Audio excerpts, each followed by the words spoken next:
மரணித்த கவிஞனுடைய தந்தை மற்றும் தாய் மாமா அளித்திருக்கக்கூடிய பேட்டியை பார்ப்போம். என் பையன் பொண்ணை காதலிச்சான். ஒரு 9 வருஷம் போல காதலிச்சான். அந்த பொண்ணு தான் இவனை இருக்கக்கூடாமல் ஓயாமல் டார்ச்சரு. நாங்களும் சத்தம் போட்டு விட்டுட்டும் ஓயாமல் டார்ச்சர் பண்ணி என் பிள்ளை அங்கே வர சொல்லி ஐயா அம்மா அப்பா இதெல்லாம் சதி திட்டத்தோட என் பிள்ளை ஆசிரியருக்கு அந்த பிள்ளை நைஸாக வெளியே கூப்பிட்டு வந்து ஒரு முடுக்கில் வச்சு வெட்டிட்டாங்க.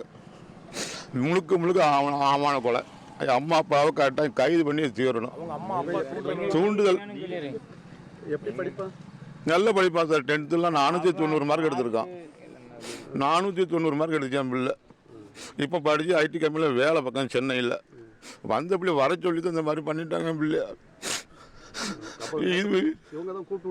அவங்க தான் கூட்டு விட்டது சார். அம்மா அப்பா ஆசிரி வாங்க அவங்க அம்மா அப்பா பார்க்கணும்னு சொல்லி கூட்டு விட்டு என் பிள்ளையை வந்து கொலை பண்ணிட்டாங்க.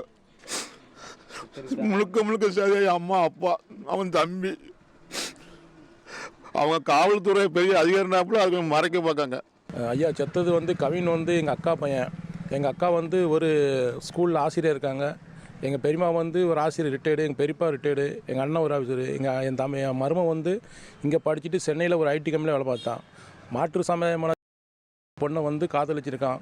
இவனை வந்து இங்கே வந்த இடத்துல வந்து ஆறுமுகத்துக்கு வந்த இடத்துல வந்து அவங்க அப்பா ஒரு எஸ்ஏ, அவங்க அம்மாவும் ஒரு போலீஸ் அதிகாரி.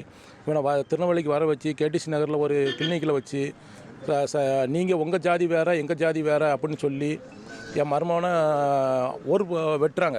ஒரு பையன் வெட்டுறான். சிசிடிவி ஃபுட்டேஜை எங்கிட்ட இன்ஸ்பெக்டர் காமிச்சார். என்கிட்ட வெட்டி அவன் வந்து தடுக்கிறான். உடனே அவன் மூஞ்சில் மிளகாப்பொடி போட்டு மறுபடியும் வெட்டி உங்கள் ஜாதிக்கு எங்கள் ஆவான்னு சொல்லி வெட்டிட்டு எங்கள் அம்மா எங்கள் அப்பா எங்கள் அம்மா அப்பா ஜாதி என்ன உங்கள் ஜாதி என்ன அப்படின்னு சொல்லி வெட்டி கொலை செய்தான். அவன் சின்ன வயசுலேருந்து படித்து அவன் மேலே வந்து இங்கே தூத்துக்குடியில் எங்கள் அக்கா பிரேநகரில் இருந்து எங்கள் அக்கா டீச்சர் வேலை பார்க்க அங்கே படித்து வேலை பார்த்து அப்புறம் சென்னையில் ஐடி கம்பெனி வேலை பார்த்துட்டு இருக்கான்.